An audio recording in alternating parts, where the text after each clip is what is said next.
Pronto. Então, a gente inicia agora a nossa apresentação, né, da aula de hoje e a gente vai iniciar pelo tema heredogramas, né? Então, o heredograma é uma função, né, um mecanismo bastante útil para verificar aquilo que é herdável, né?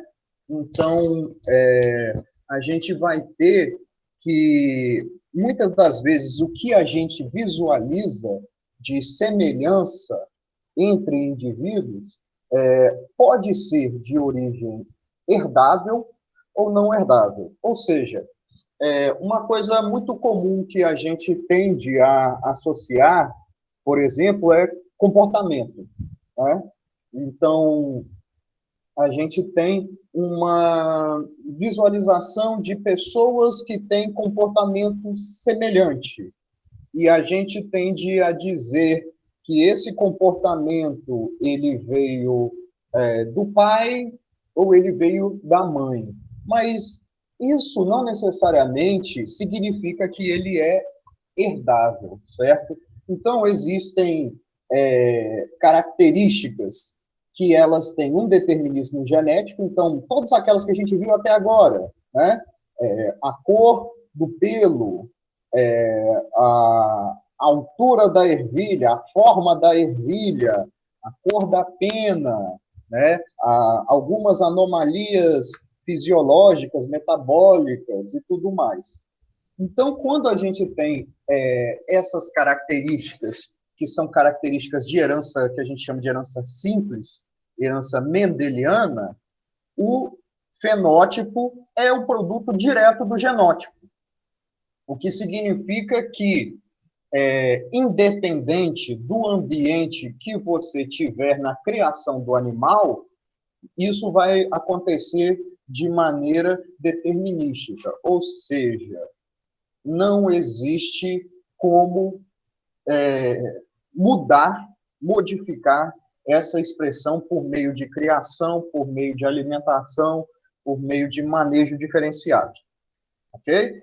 Então, por outro lado, existem características que não apresentam essa parte genética tão influente. Então, quando a gente tem participação da parte genética e, juntamente com a parte genética, a gente também tem a influência do meio ambiente, a gente chama esse tipo de característica complexa, certo?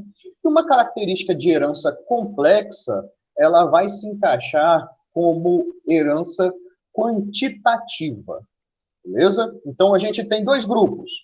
O primeiro grupo que a gente viu até agora são características de herança simples, que seguem o determinismo genético que Mendel propôs, né?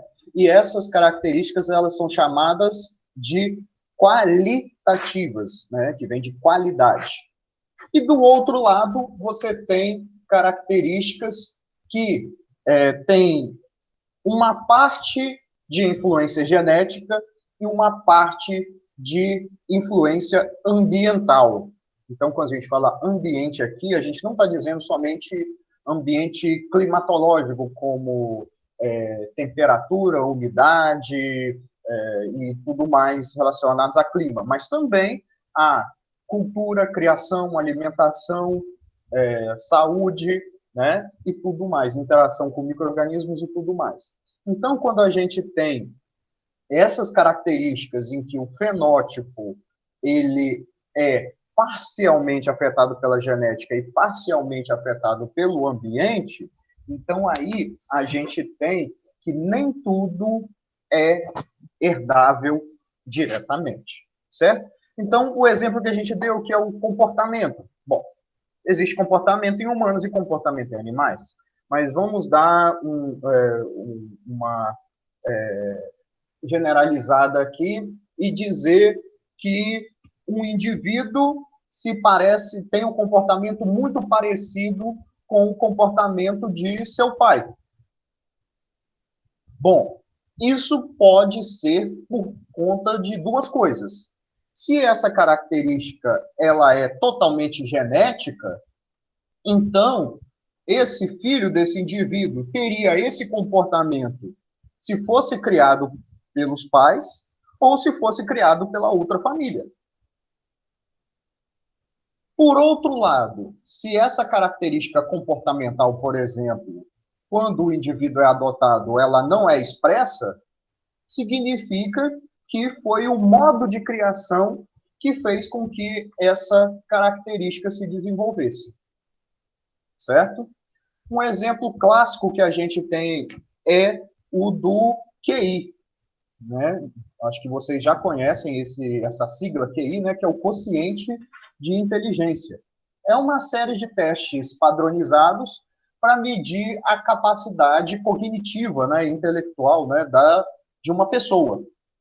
E a gente tem que, quanto mais pontos essa pessoa faz, ela é considerada mais inteligente. Existem controvérsias quanto a isso, né? O tipo de inteligência que é avaliado, né? A inteligência é uma coisa bem mais ampla do que um teste de QI pode captar. Mas tudo bem, vamos considerar, né? Agora imaginem que duas pessoas, né? Todas com nível superior, né? Com salário, com bons salários e tudo mais, tenham um filho, certo? E esse filho é criado por essa família. A pergunta é: essa inteligência que essa criança vai desenvolver, ela é genética ou ela é ambiental? Ela é herdável ou não? Então a gente tem uma dúvida. A maneira, vamos dizer assim, mais simples é se nós tivéssemos gêmeos idênticos e pudéssemos criar os gêmeos idênticos em duas famílias diferentes e contrastantes. Então, imaginem que um indivíduo de altíssimo potencial genético para ir bem numa prova de QI, mas ele nasceu numa família pobre e ele não teve acesso à leitura, ele não teve acesso a livros, ele teve que trabalhar desde cedo e abandonou a escola. Então, ele não teve o estímulo. Essa criança, muito provavelmente, ela não vai expressar todo o seu potencial genético para ter um bom desempenho. Enquanto o seu irmão gêmeo, idêntico, que foi criado dentro de uma família de condições que deram a isso, né, a desenvolvimento do QI, ela conseguiu. Então, os dois, quando forem testados, eles vão ter desempenhos diferentes, apesar de serem geneticamente clones idênticos. Né? Gêmeos idênticos são clones, clones naturais, claro. Mas o que você vai ter de condicionamento ambiental vai fazer com que eles desempenhem de forma diferenciada. Certo? Transferindo para o contexto de animais, dois animais de mesma linhagem, um sendo criado num sistema de criação perfeito, com temperatura controlada, umidade, ventilação, a ração feita com as mais recentes normas com os requerimentos nutricionais mais modernos, as técnicas mais modernas de fabricação e tudo mais, e outro criado com uma ração pobre, com a sanidade precária e com instalações que fazem com que ele sinta calor durante o dia e frio durante a noite. Obviamente, a genética, ela tem uma contribuição, mas ela não é capaz de superar esses problemas ambientais. Beleza?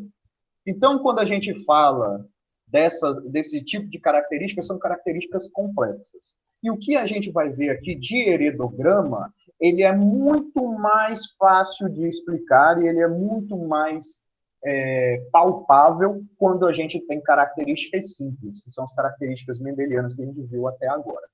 Tudo bem? Então, seguindo, a gente tem que ter também o conceito de hereditário e congênito. Nem sempre são a mesma coisa. Né?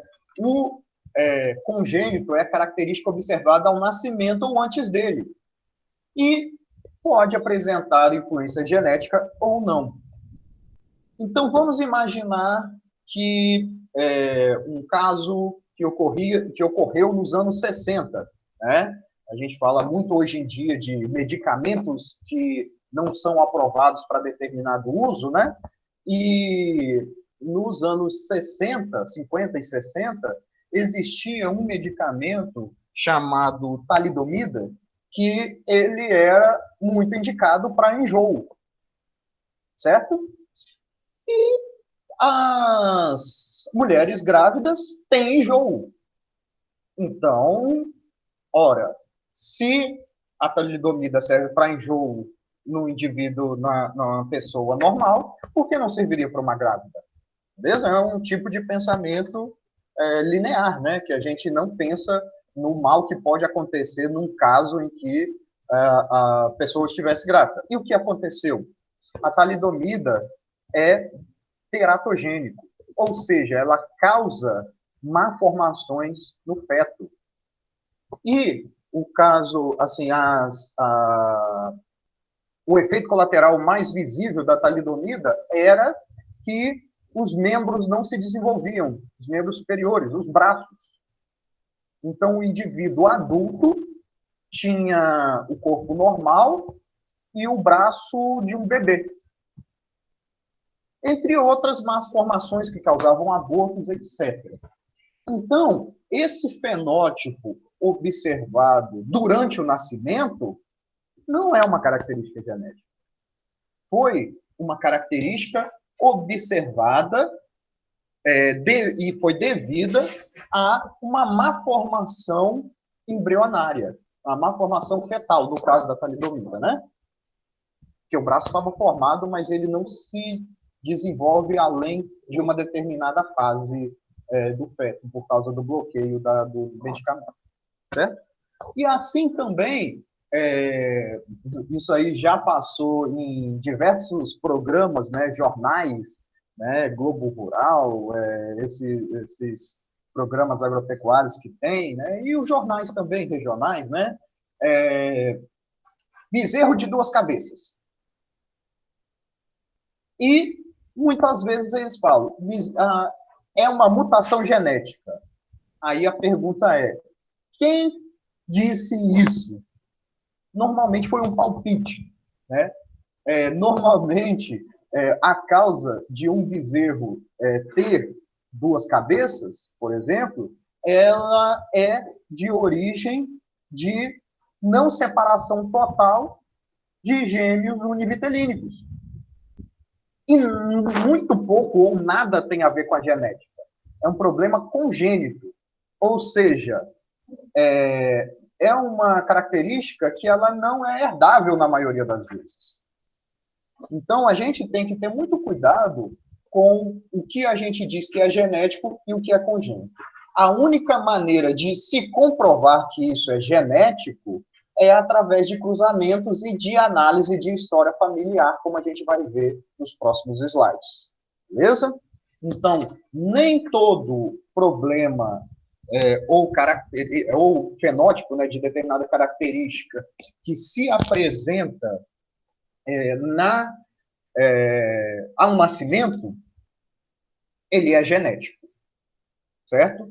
Então, congênito, ele sempre é. Por quê? Ele veio ao nascimento. Congênito significa isso.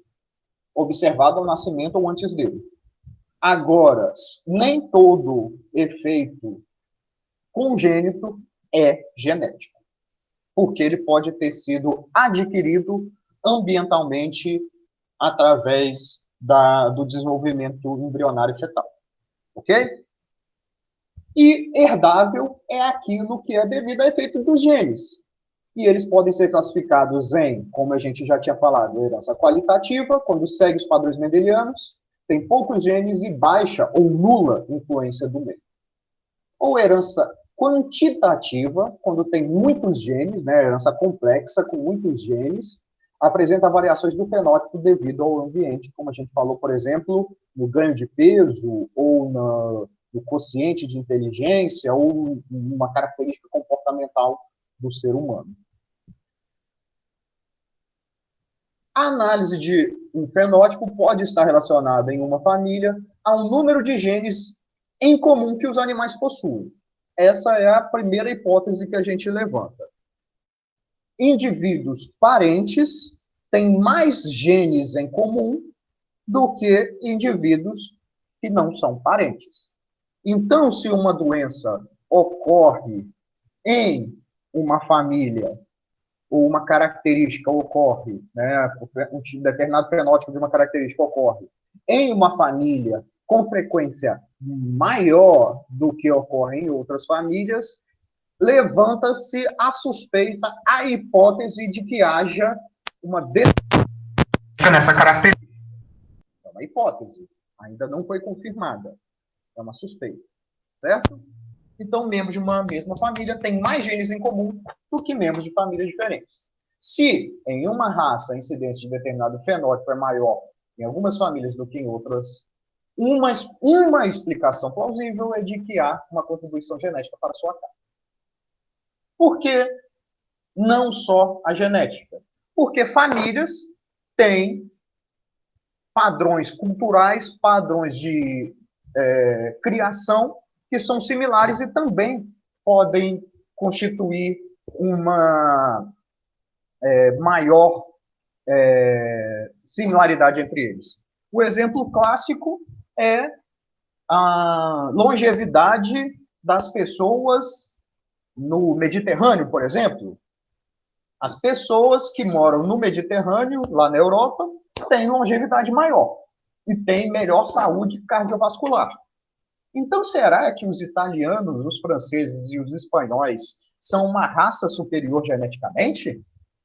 Ou será que é porque eles comem muito peixe e usam azeite de oliva e têm hábitos de se exercitar? Então, é isso que a gente tem que separar. Da mesma forma no Japão. Será que as pessoas no Japão elas são mais longevas porque os japoneses têm genes superiores? Ou será que a alimentação, a disciplina, o exercício físico e toda a questão cultural da vida deles facilitou para isso? Certo? Então, é isso que a gente tem que separar quando a gente estuda heredograma. Que pode haver contribuições da criação dos animais, né, que fazem com que determinada característica seja diferente da outra de outras famílias, certo? Porque está sendo criada uma fazenda diferente, com um manejo diferente e tudo mais. Né? Então, como analisar? O primeiro passo é tentar remover ou manter os efeitos dos fatores não genéticos identificáveis. Como a gente falou aqui, dieta, sistema de criação, né, dos animais, programas sanitários, né, vacinações, vermifugações, entre outros. Então, se a gente puder uniformizar toda a criação em todas as famílias, dar um ambiente perfeitamente igual para todas as famílias, as diferenças que vão aparecer tendem a ser só genéticas. Então, esse é um primeiro passo para a gente tentar identificar se uma característica é herdável ou não. E isso só pode ser feito depois da investigação detalhada de todos os fatores não genéticos que supostamente têm probabilidade de afetar a ocorrência da característica. Ou seja, ter um conhecimento biológico da característica, como é a determinação biológica. Então, se eu estou falando de longevidade, eu tenho que analisar a ocorrência de doenças, eu tenho que analisar a alimentação, eu tenho que analisar o sistema de criação, né? Então, um animal que vive em gaiola com uma densidade muito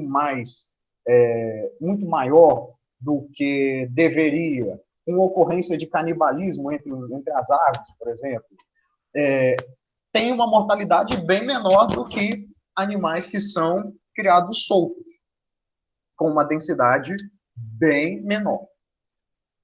Certo? Então, a gente não pode comparar a mortalidade de um com o outro, já que os fatores ambientais são diferentes. O problema nem sempre se sabe os fatores que afetam o fenótipo. Eu modificaria aqui, nem sempre se sabe todos os fatores. Então, pode ser que a densidade de alojamento seja uma.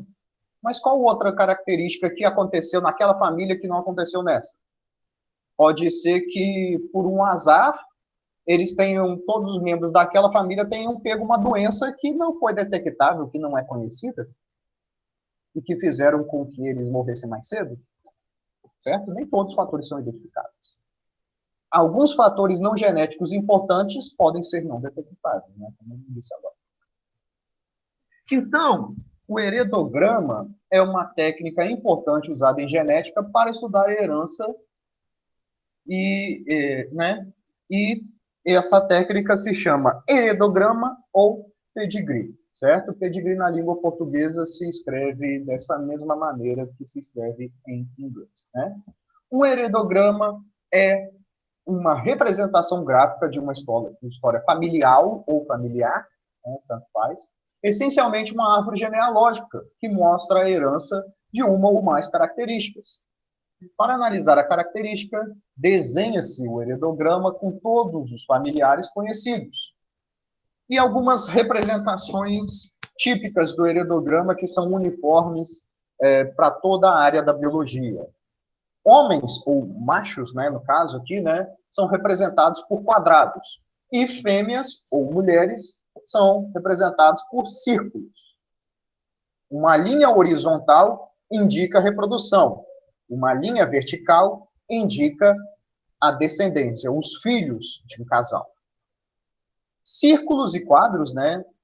No caso, círculos se forem fêmeas e quadros se forem machos, que estão preenchidos, representam indivíduos afetados, ou seja, indivíduos que têm a característica, o fenótipo de interesse da característica. O indivíduo que apresenta o fenótipo a partir do qual o heredograma se iniciou é denominado um indivíduo probando. Então, vamos imaginar uma característica como, por exemplo, a polidactilia. Se na minha família toda, no meu heredograma todo, o estudo começou porque eu encontrei um indivíduo polidáctilo, então esse indivíduo é o chamado probando. É o indivíduo do qual o estudo se iniciou. Beleza? Então, aqui, as representações, né? Então, como dito, né, macho quadrado, fêmea círculo e sexo desconhecido, um losango, né? A pessoa afetada, né? Afetado tem um significado um pouco, vamos dizer assim, de doença, né? Mas é a pessoa que manifesta a característica, porque a maioria dos heredogramas, ela surgiu para resolver um problema em medicina de como as doenças elas se manifestam. Então, por isso que a gente usa essa terminologia afetado aqui, né? Então, o afetado, né, o indivíduo que tem o fenótipo que está sendo analisado, ele é preenchido com cor, ele é colorido. E o que não é afetado, com a cor branca, né? Portador obrigatório seria aquele que carrega o gene, mas não tem o fenótipo da característica, né? Uma bolinha aqui no meio. Portador assintomático, né? Ele é não afetado neste momento, mas pode exibir posteriormente, ou seja, uma característica que é manifestada só em determinada idade, como, por exemplo, ligada à reprodução ou ligada à maturidade do indivíduo na vida adulta, no desenvolvimento total dos seus órgãos e tecidos, né? Quando tem múltiplos indivíduos, a gente põe um número de indivíduos dentro do quadrado, ou do círculo, ou do losango. Indivíduo falecido, esse risco, né? O probando é representado pelo P. E indivíduo com história familiar desconhecida, um ponto de interrogação, certo? Aqui nós temos o exemplo de uma família, né? Os pais e 3 crianças. Então, aqui, esse indivíduo quadrado é o pai, esse indivíduo aqui, círculo, é a mãe, e esses indivíduos tiveram o primeiro, aqui é em ordem de nascimento, o primeiro descendente macho, segundo fêmea, terceiro fêmea, certo? aqui o caso de adoção, né? Bom, adoção parece uma coisa fora da nossa realidade dentro da produção animal, mas existe adoção, principalmente se a gente fala em suinocultura, em que quando uma porca ela tem leitões a mais e outra porca tem leitões a menos, um manejo comum em suinocultura é balancear as leitegadas, ou seja, passar esses leitões, principalmente os mais fracos, né, os de menor desenvolvimento, para porcas que têm menor número de leitões e podem fornecer mais leite e mais cuidados a esse leitão. E outro que tem também, e a gente nem percebe em termos de adoção, seria as chamadas barrigas de aluguel. Então, uma vaca de alto valor genético, né, doadora de ovócitos, né, para a formação de embriões, essa vaca, ela não vai criar as suas crias, né, os seus progênitos. O embrião vai ser colocado numa outra vaca, que irá parir e que irá fornecer o leite e o cuidado parental necessário, né? E no desenvolvimento dessa técnica reprodutiva, normalmente a barriga de aluguel é uma vaca mais rústica, uma vaca que produz mais leite e que vai ter maior cuidado parental. Então é uma mãe que ambientalmente, né, o cuidado materno é muito melhor do que a mãe biológica.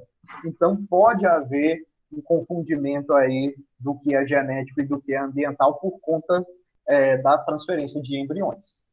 Beleza? E aqui a gente tem os gêmeos. Embora dentro de produção animal, nos mamíferos, né, já foi relatado que em suínos, em cães, em coelhos, né?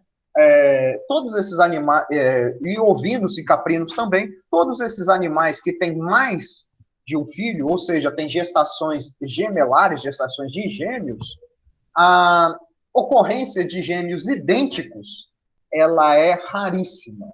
Então, a gente tem casos aí que somente, se não me engano, no ano passado foi registrado o primeiro par de gêmeos em cães, que era de gestação de gêmeos idênticos.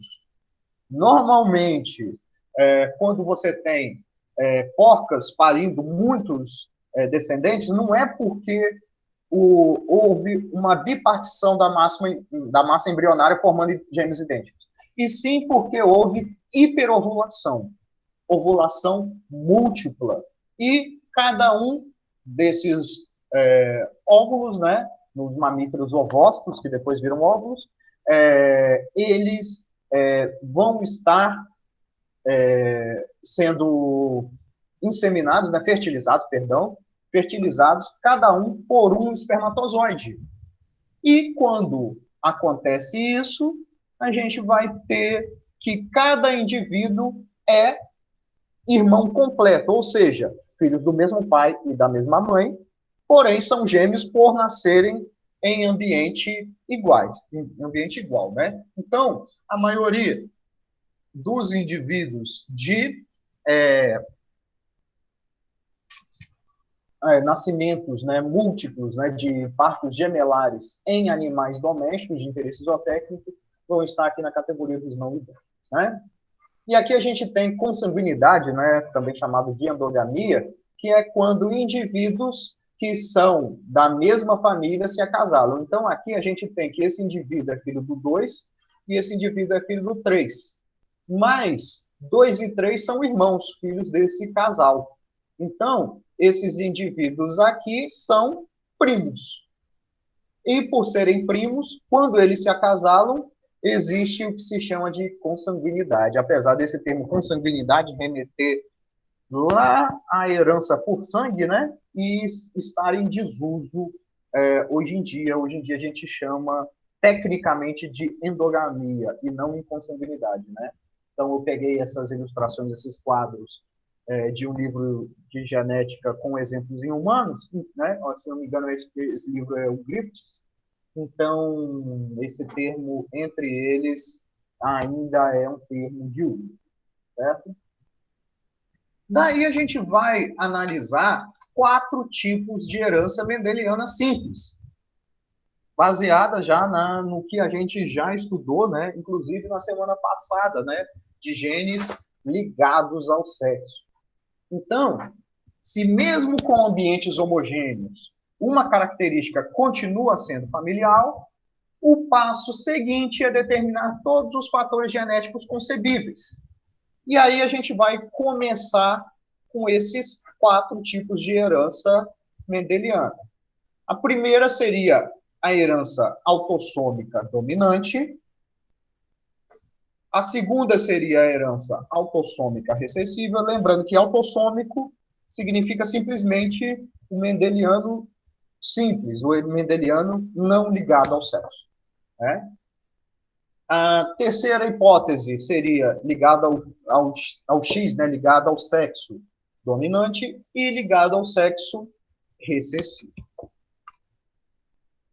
Quais são as características de uma herança autossômica dominante?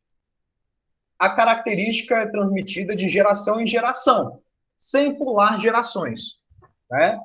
Então, cada prole afetada pelo fenótipo da característica tem pelo menos um genitor afetado,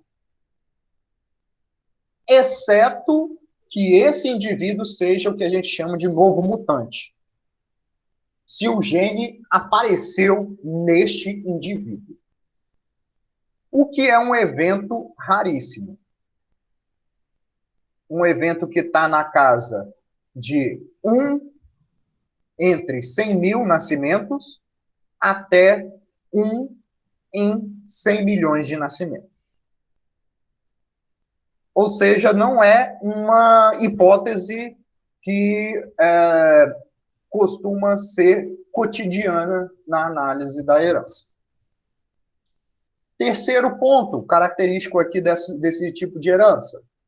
Prole normal de genitores afetados, cruzada com normais, só produz prole normal.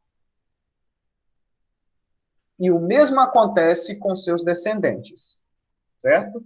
Então, se a característica de interesse, né, é dominante, o normal, que não tem essa característica, ele é recessivo. E o recessivo com recessivo forma somente recessivo. E a mesma coisa entre seus descendentes. Ou seja, a herança não vai pular gerações, como dito no primeiro, e ela não vai reaparecer depois.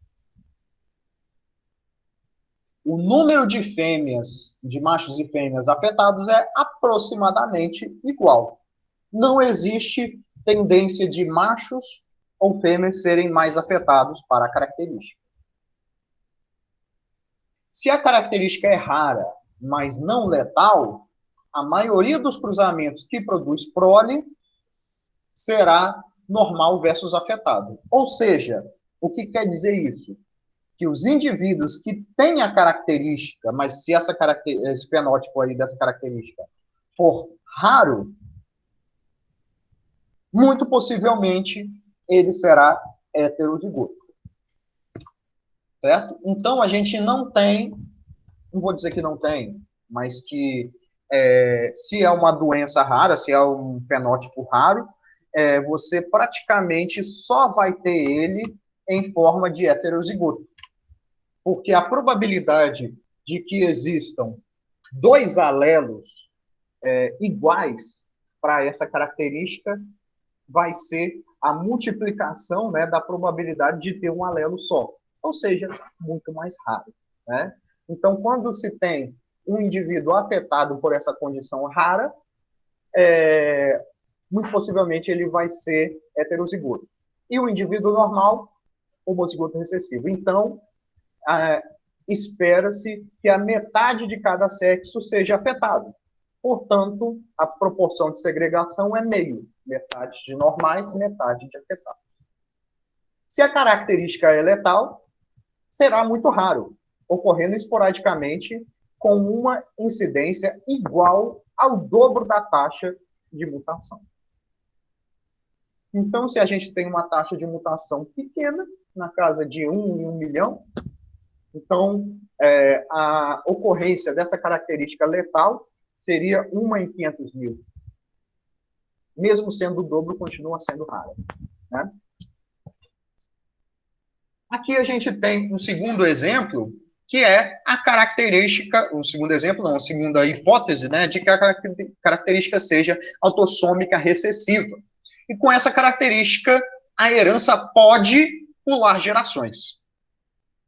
Então, se a doença, o fenótipo desejado, né, o afetado, ele ocorre somente em indivíduos recessivos, na maioria das vezes, esse alelo recessivo vai estar, entre aspas, encoberto pela expressão do dominante. Então, você pode ter dois indivíduos dominantes gerando um recessivo. Ou seja, diferente da herança anterior, a gente tem a possibilidade de a herança pular gerações, porque ela pode não se manifestar numa geração. Beleza? Toda a prole de dois genitores afetados é afetada. Ou seja, homozigoto recessivo acasalado com homozigoto recessivo forma 100% de homozigotos recessivos. O número de machos e de fêmeas afetados é aproximadamente igual, porque a gente está falando de herança autossômica, não influenciada e não ligada ao sexo. Se a característica é rara, né, se o alelo recessivo é raro, então isso aí é muito comum em doenças. A maioria das doenças em animais domésticos que têm causa hereditária são raras e são de determinismo de autossômico recessivo. Né? Então, no caso dessas doenças, a maioria dos indivíduos afetados terá ambos os pais normais.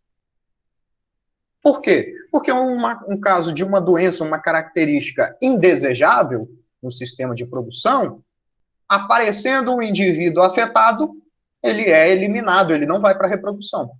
Então, a doença só vai acontecer novamente se a gente pegar dois indivíduos heterozigotos para acasalar. Certo? Sem saber que eles são heterozigotos, obviamente. A maioria dos cruzamentos que produz prole afetada seria entre heterozigotos. E aí a frequência de segregação é de 1/4, ou seja, 1/4 da progênie será afetada neste cruzamento. Os portadores Bzão-Bzinho geralmente cruzarão com homozigotos normais. Por quê? Já que o alelo Bzinho é raro, a maioria dos animais que são normais são Bzão-Bzão, produzindo prole com metade de portadores. Então, se um macho portador é acasalado com suas próprias filhas, perdão, ou com filhas de outro macho portador, metade desses cruzamentos será Bzão-Bzinho com Bzão-Bzinho. Caso em que a frequência de segregação é metade, que seria a probabilidade dele ser Bzão-Bzinho, né, vindo de um indivíduo, de um acasalamento Bzão-Bzinho com Bzão-Bzão, vezes 1/4, que é a probabilidade de ter um doente recessivo, né, um indivíduo homozigoto recessivo, dentro de um cruzamento de Bzão-Bzinho com Bzão-Bzinho. 1/8. Outra condição de um fenótipo raro, né? Cruzamentos entre um animal afetado e animais normais que não são da mesma família dele, geralmente só produzem animais normais. Se ele é acasalado com indivíduos normais dentro da família dele, é muito mais provável de que haja um indivíduo afetado. Mas se é um indivíduo normal de outra família que não tem essa doença, esse fenótipo, então todos os indivíduos descendentes desse acasalamento, né, desse cruzamento, serão normais. O cruzamento entre afetados e normais que produzem prole afetada devem ser homozigotos recessivos com heterozigotos, caso em que a frequência de segregação é meio. Ou seja, se a gente pegar um homozigoto recessivo e cruzar ele com um homozigoto dominante, todos os indivíduos são normais. Mas, somente, né, aí no caso, a gente vai ter filhos de afetados gerando afetados, se eles se acasalarem com normais portadores. E, quando eles ocorrerem, a segregação é de meio a meio, metade normais, metade afetados. A relação genética média entre genitores normais de indivíduos afetados é maior do que entre genitores normais que não produziram indivíduos afetados. Ou seja, quando se fala de relação genética, a gente está falando de parentesco. Então, se um acasalamento gera indivíduos recessivos, é quase que obrigatório que eles sejam parentes. Porque esse alelo recessivo só estava presente naquela família e não estava presente nas outras. Ou estava presente nas outras em uma frequência muito mais baixa. Certo? Então, aí a gente abre um parênteses para falar sobre endogamia, sobre consanguinidade. Né? E a pergunta que sempre vem nas aulas de genética: pode casar entre primos? Ora, não existe nenhuma limitação para que a reprodução aconteça. Mas nós temos que, dentro dos nossos mais de 20 mil genes, a gente tem 80 genes alelos letais em heterozigose. 80, em média, de acordo com um estudo publicado, se não me engano, em 2015. Então, os 80 que eu tenho, se eu caso com uma mulher que é de outra constituição genética, de outra família, os 80 que ela tem, muitos serão diferentes dos meus. Então, a probabilidade de nascer homozigoto recessivo letal é baixa. Agora, se eu vou casar com uma prima e ter filhos com ela, a probabilidade de que os meus genes recessivos letais sejam os mesmos dela aumenta exponencialmente. E essa é a razão pelo qual, na prática, você vai encontrar muita gente que casou com primo e não teve problema nenhum. Certo? Porque a gente tem que, na prática, dos 80, pode ser que não bateu, não teve a coincidência de que o heterozigoto com o heterozigoto formasse um homozigoto recessivo que levasse a um aborto. Ou que levasse a uma má formação embrionária, um problema de saúde na pessoa. Certo? Porque para cada um desses 80 alelos aí deletérios e letais, a gente tem que 3/4 das formações são de genótipos normais. E 1/4 é de probabilidade de acontecer a má formação, a doença. Beleza? Então, por isso que ninguém vai te dar até hoje, né, pessoal? Então, isso aí a gente está falando de 2020, a gente ainda não tem um escaneamento de todos os alelos deletérios que uma pessoa tem para fazer aconselhamento genético. Certo? Alguns países, né, nos Estados Unidos existe aconselhamento genético, né, em que se faz um scanner, né, uma varredura de alguns genes conhecidos do pai e da mãe para dizer qual é a probabilidade deles terem um filho com alguma deficiência. Mas, na prática, esse escaneamento, essa varredura é bem limitada e não vai te dar uma garantia de que não vai acontecer algum problema de homozigoto recessivo aí que cause letalidade, né, aborto, ou cause problemas de malformação, de doenças hereditárias que vão acompanhar o indivíduo pelo resto da vida. Beleza? Então, por isso que não existe resposta universal sobre casamento, né, e filhos, né, de resultado de casamento entre primos, certo? Então, quem é do interior, ou quem conhece alguma coisa do interior, sabe muito bem disso, né? Às vezes, a única opção que se tem para casar, né, porque se trata de uma comunidade, uma cidade pequena, é uma pessoa que é parente. E isso tem ocorrido aí sistematicamente e muita gente, muitos indivíduos nascendo normais, né, ou aparentemente normais, né? Alguma dúvida sobre a parte da herança autossômica dominante e autossômica recessiva? Eu passei assim muito por cima, não dei exemplo ainda, né? E tem muita informação assim escrita com pouco exemplo. Vocês ficaram com alguma dúvida específica em algum ponto?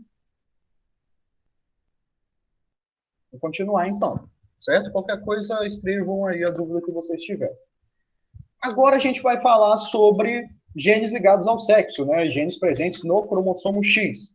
Em mamíferos, os machos são XY, ou seja, são heterogaméticos, apresentam apenas uma cópia do gene, né, que é ligado ao sexo. Nas fêmeas, as fêmeas são homogaméticas, ou seja, apresentam dois alelos para essa condição, né, que é ligada ao sexo. Então, a gente tem um primeiro caso, que é o caso do dominante ligado ao sexo, ou ligado, né, ao X. No caso, né, uma primeira característica desse tipo de gene é que machos afetados, cruzados com fêmeas normais, transmitem para a característica para todas as filhas, mas nenhum de seus filhos machos. Quem assistiu à aula de semana passada, né, que era de herança ligada ao sexo, a gente falou sobre o empenamento precoce, empenamento tardio para a identificação de sexo em aves. Lembram? Então, quando a gente tinha dentro de um cruzamento, né, a fêmea com a característica, né, porque a fêmea, na verdade, vai ser a heterogamética nas aves, né, enquanto no mamífero é o macho.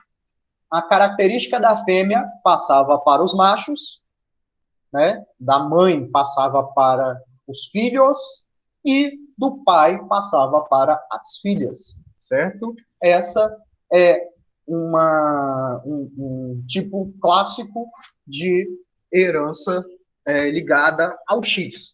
Você ter característica que ocorre num sexo e não ocorre no outro, em uma das gerações, certo? Aí a gente tem que tomar cuidado, porque pode ser que só ocorreu no macho ou só ocorreu na fêmea, porque eu tive uma amostra pequena.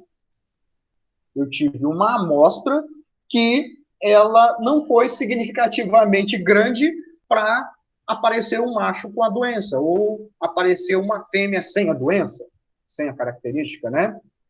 Então tem que tomar cuidado com isso. A gente tem que estar baseado em um número razoável de descendentes, certo? Na próxima apresentação de slide, a gente vai ver o que é pequeno, o que é grande matematicamente. Ok? A menos que a característica seja muito comum, as fêmeas afetadas, cruzadas com machos normais, transmitem características para, em média, metade de seus filhos e metade de suas filhas, certo? Então, a menos que seja muito comum, né, as fêmeas afetadas serão Xão, Bzão, Bzinho, né?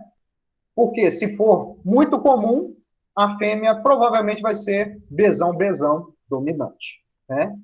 Quando ela é cruzada com machos normais, que seria X, Bzinho, Y, a herança vai ser neutra, certo? Não vai ter viés de sexo. Quando formar fêmeas, vai ser XBzão, XBzinho, e quando se formar machos, vai ser XBzão, Y, certo? X, Bzinho, Y.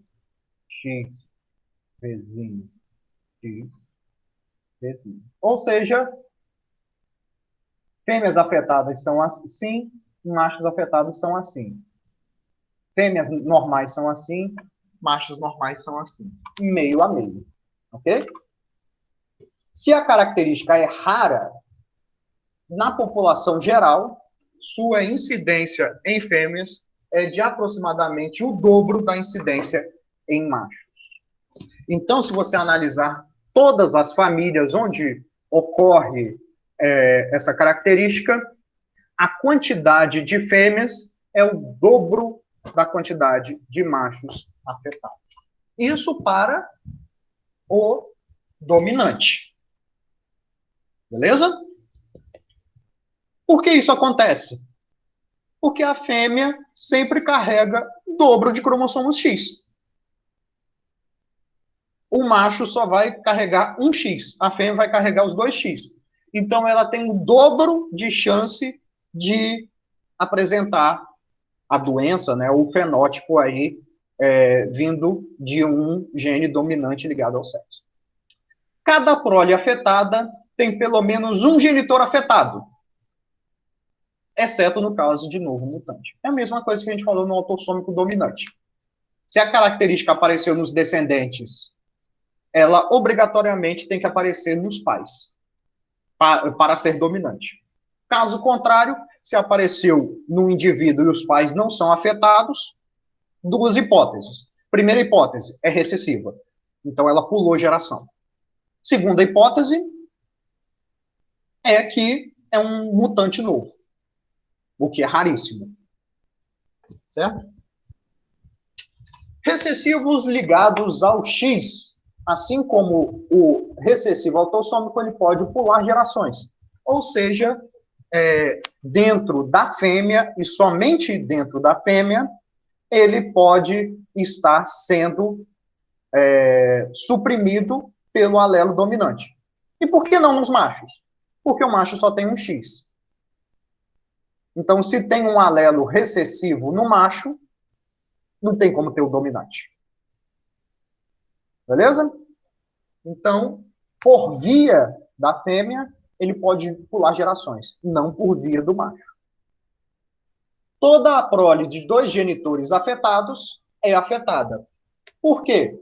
Para os dois genitores serem afetados, o macho obrigatoriamente, vou chamar de A aqui, né? O macho obrigatoriamente tem que ser XAzinho Y e a fêmea obrigatoriamente XAzinho XAzinho. A incidência é menor em fêmeas do que em machos, sendo a incidência das características em fêmea aproximadamente o quadrado da incidência em machos na população geral. Então, duas coisas que eu quero ressaltar nessa frase. A primeira é que características dominantes, que a gente viu no slide anterior, acontecem mais na fêmea do que nos machos. E características recessivas ligadas ao sexo acontecem mais em machos do que em fêmeas. Então, bateu o olho e houve claramente um viés de que existe mais doença em machos do que em fêmeas, hipótese principal a ser testada, a ser considerada, recessivo ligado ao sexo. Bateu o olho no número de afetados de várias famílias e verificou-se que as fêmeas são mais numerosas que os machos, dominante ligado ao sexo. Então, esse é o primeiro aspecto. O segundo aspecto é um aspecto matemático. Como é que a ocorrência das fêmeas é menor se a ocorrência das fêmeas é o quadrado da ocorrência dos machos? Alguém aí para me explicar esse paradoxo aparente aí? Ninguém entende de matemática para explicar isso para mim, não?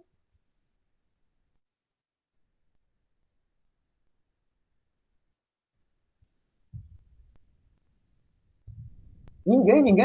Todo mundo dormindo?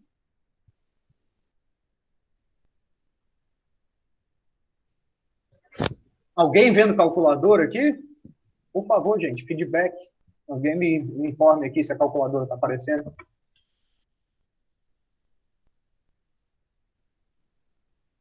Eu acho que eu estou desconectado, então. Ah, tá. Obrigado. Bom, pessoal, então, como é que pode ser isso? A frequência de indivíduos fêmeas ser menor do que a de machos e, ao mesmo tempo, ela ser o quadrado da de macho. Então, vamos imaginar aqui que a ocorrência de determinada doença nos machos seja de 30%. 30% é 30 dividido por 100. Né? Isso nos dá 0,30. Certo? Então, isto é frequência. Frequência sempre é representada por um número fracionário. Então, se eu elevo este número ao quadrado, eu vou ter que esse número diminui. Então, em caso de herança recessiva ligada ao sexo, se eu tenho que 30% dos homens têm a característica, 9% das mulheres têm a característica. Se eu falo que 10% dos homens têm a característica, então o quadrado, que é 1%, né? 1 em 100. Conheciam esse botãozinho aqui? Esse botão transforma decimal em fracionário. Certo? Uma dica aí para quem usa esse tipo de calculador. Então, 1% das fêmeas vão ter a característica, ou seja, 10 vezes mais machos vão ter a doença, o fenótipo, do que vão ser afetados, do que fêmeas são afetadas. Então, vamos pegar uma doença mais rara, que 1 entre 1.000 indivíduos, eles apresentem a doença, né? Se vocês quiserem ver isso em forma de decimal, é só apertar Shift e End, que é 0,001, né? Até zerar aqui. Né? Se 1 em 1.000 machos apresentam a doença, quantas fêmeas teriam?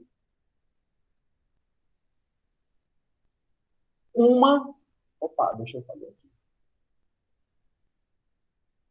Uma em 1 milhão. Certo? Ou seja, 1.000 vezes mais presente nos machos do que nas fêmeas. Então, a gente tem que doenças como a hemofilia, elas são doenças recessivas ligadas ao sexo, elas estão muito mais frequentes nos homens do que nas mulheres. Certo? Então, toda característica ligada ao sexo vai ter esse tipo de herança, certo? De ter maior frequência nos machos do que nas fêmeas. Beleza? Se a característica é rara, a maioria dos indivíduos afetados é macho e resulta de cruzamento entre genitores normais. Ou seja, todo macho herdou a doença de sua mãe, apesar dela não manifestar. Ela é heterozigota. A maioria dos cruzamentos que produz prole afetada será XDzão, XDzinho, acasalada com XDzão Y, ou seja, pai normal com mãe, mãe normal com pai normal, sendo a frequência de segregação nas fêmeas de 0, ou seja, todas as fêmeas saudáveis, todas as fêmeas normais. E meio a meio nos machos, metade dos machos normais, metade dos machos saudáveis. Afetados, perdão. Quando cruzados com fêmeas normais, não aparentadas, os machos afetados não transmitem as características para sua prole, mas todas as suas filhas serão portadoras. Porque todas serão XDzão, XDzinho, né? Já os machos serão todos XDzão, né? A herança é cruzada. A característica da fêmea, né, dominante da fêmea, passa para os filhos, os descendentes machos. Né?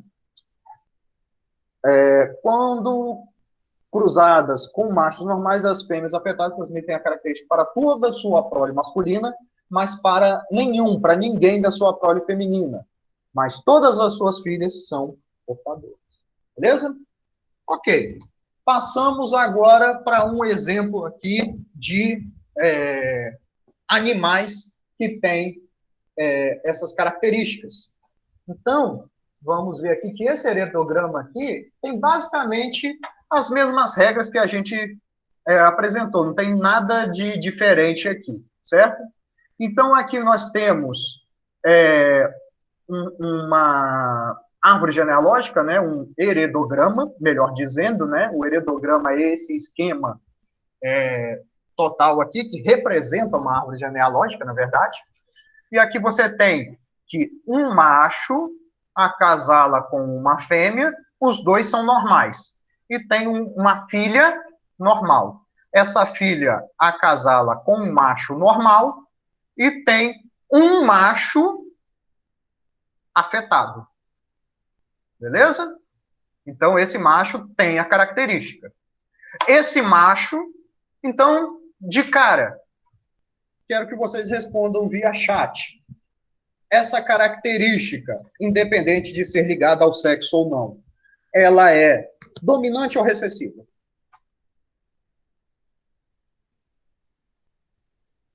Refazendo a pergunta, a característica representada no heredograma é dominante ou recessiva?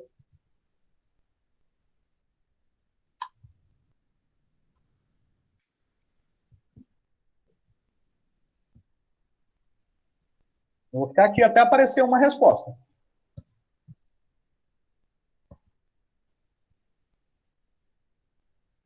A característica do afetado é dominante? Está errado, né? Ela é recessiva. O afetado é o que é pintado no heredograma. Observem que ela não estava presente nos pais. Então, se ela não está presente nos pais e ela aparece no filho, ela só vai ser dominante se for novo mutante. Então, vamos considerar que o novo mutante seria uma hipótese a ser explorada por último. Então, pela base aqui, ignorando a ocorrência de novas mutações, a gente vai ter que essa característica é recessiva. Então, primeira noção que a gente tem é recessivo, certo? Beleza. Então, esse macho, ele é cruzado com 18 fêmeas. Lembram-se, né, que quando você tem um númerozinho dentro de um círculo, significa que é um número de animais de mesma característica, ou seja, 18 fêmeas normais, não afetadas. Certo? E quando a gente cruza, a gente vai ter 18 descendentes. Então, muito provavelmente, isso aqui deve ser equino, deve ser bovino, bubalino, né? Pode ser até caprino, ovino, né? Mas são animais que têm somente um descendente por parto, né? Digamos assim. Né? Então, parece ser... E agora vamos ver aqui que esse indivíduo Se ele é recessivo, ele é um azinho, azinho. E essas fêmeas aqui, elas podem apresentar dois fenótipos distintos. Ou podem ser azão, azão, ou podem ser azão, azinho. Ambos os casos apresenta-se como não afetado, né, como normal. Beleza? Então, quando um recessivo se acasala com um heterozigoto, ele pode gerar recessivos. Então, aqui nós temos um recessivo, dois recessivos, três recessivos, quatro recessivos, cinco recessivos, seis recessivos machos. Então, seis azinho, azinho, macho. Beleza? Ficou feio aqui a minha escrita, né? Tudo bem. Uma, duas, três, quatro, cinco recessivos fêmeas. Beleza? Proporção entre os dois aqui está bem próximo a meio, né? Não está ocorrendo muito mais em fêmeas do que em machos. Tem uma ocorrência equilibrada. Agora vamos ver nos indivíduos normais. Um, dois, três. Três, azão, traço, machos. Né?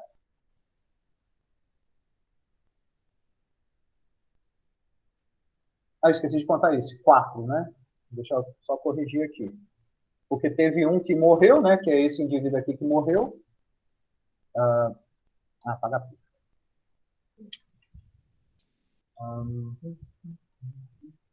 Então, são quatro, azão, traço, macho. E fêmeas? Um, dois, três. Três, azão, traço, fêmeas.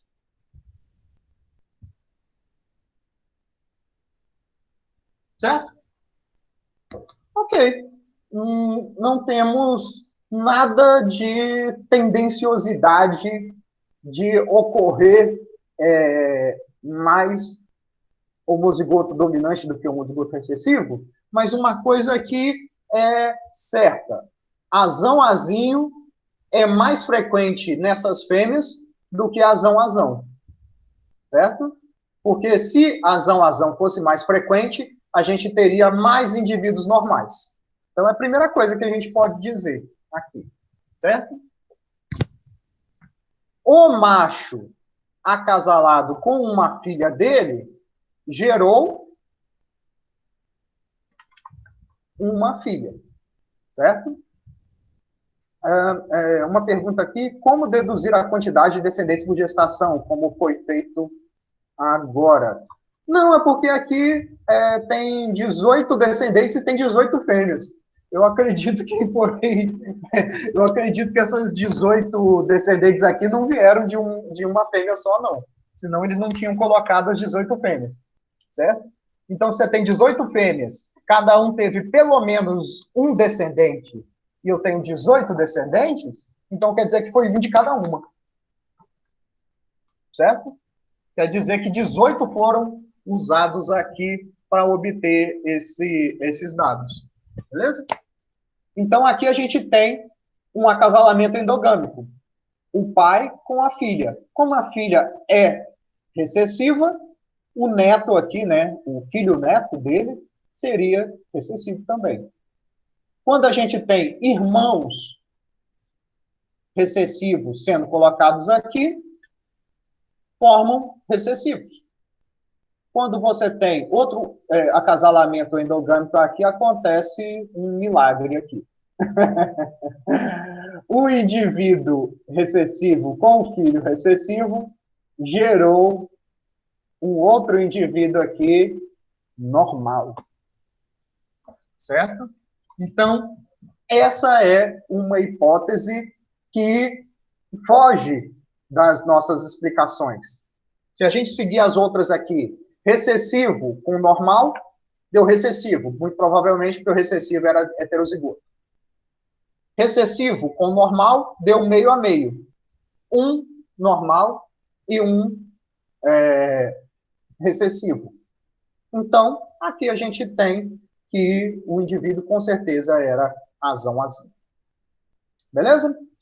Agora, como explicar esse último detalhe aqui, essa última característica aqui observada? Alguém tem alguma suspeita?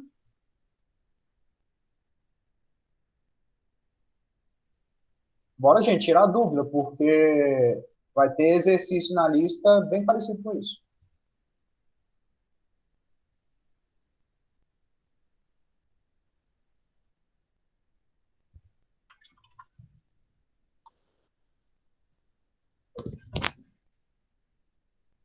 Nada? Ninguém?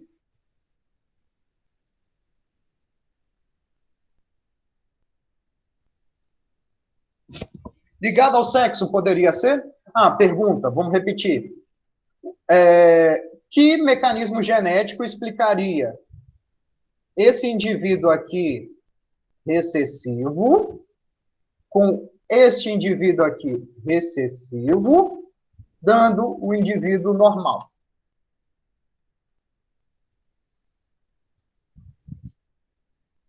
Se a gente considerar que é um único gene autossômico, seria um azinho acasalado com azinho. Opa, perdão. O que explica aparecer um indivíduo normal, que normalmente teria um genótipo azão-traço?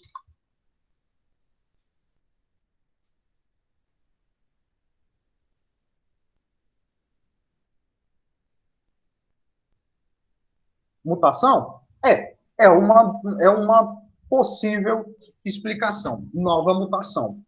Ou seja, na formação desse indivíduo, as células germinativas, seja do macho ou então a da fêmea, se transformaram o azinho que existia na célula primordial lá da espermatogônia ou da ovogônia, o azinho se transformou em azão e o gameta foi herdado desse jeito.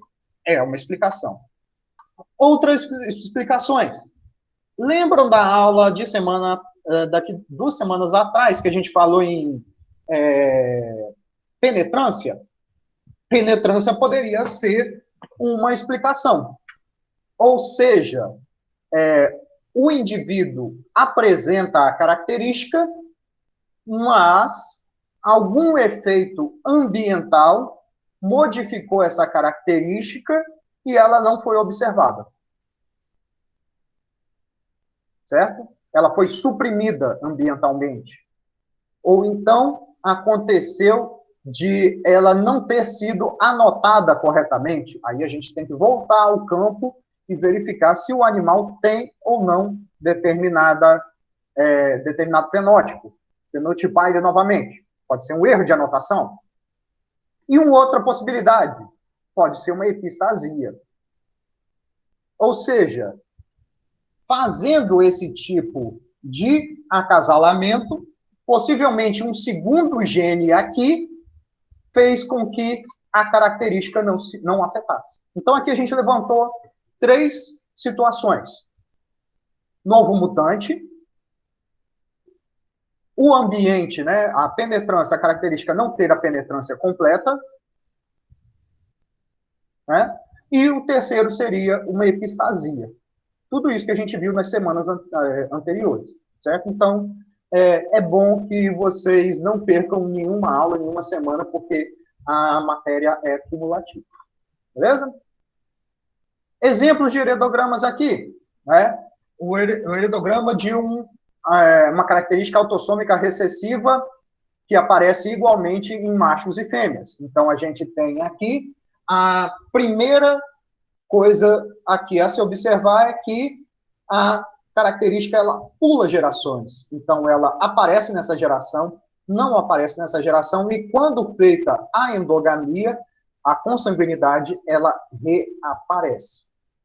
Então, o autossômico recessivos são mais prováveis de aparecer entre progênie de indivíduos aparentados.